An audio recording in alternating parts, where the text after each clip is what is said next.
নাটোরের সিংড়ার শালমারার ধামাইচ ইসলামিয়া সিদ্দিকিয়া দাখিল মাদ্রাসা ও ১৯৩২ সালে প্রতিষ্ঠিত শালমারা সরকারি প্রাথমিক বিদ্যালয়ের শিক্ষার্থীরা বর্তমানে চরম ভোগান্তির মধ্য দিয়ে যাতায়াত করছে।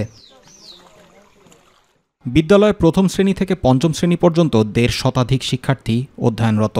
বর্ষা মৌসুমে বিদ্যালয়ে যাওয়ার একমাত্র রাস্তাটিতে কোমর পরিমাণ পানি জমে থাকে। ফলে শিশুদের নিয়মিত শ্রেণীকক্ষে পৌঁছানো যেমন কষ্টকর হয়ে উঠেছে, তেমনি শারীরিকভাবেও রয়েছে মারাত্মক ঝুঁকি। মাজা পানি পার দিয়ে স্কুলে যেতে হয়। এই রাস্তা ডুবে গেছে, এক মাজা পানি দিয়ে আমাদের যেতে হয়।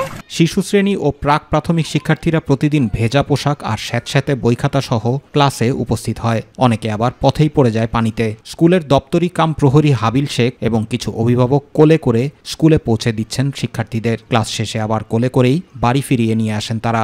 আমাদের বইপত্র ভিজে যায়, আমরা পা পিছলে পড়ে যাই। আমাদের এই রাস্তা উঁচু হলে আমাদের জীবনের ঝুঁকি কম হতো। দীর্ঘদিন ধরে এই রাস্তার সমস্যার স্থায়ী কোনো সমাধান হয়নি, অথচ এটি স্কুল, মাদ্রাসা ও এলাকার সাধারণ মানুষের একমাত্র চলাচলের পথ। এই রাস্তার উপরে যাতে ৩ ফিট আমরা উঁচু চাই।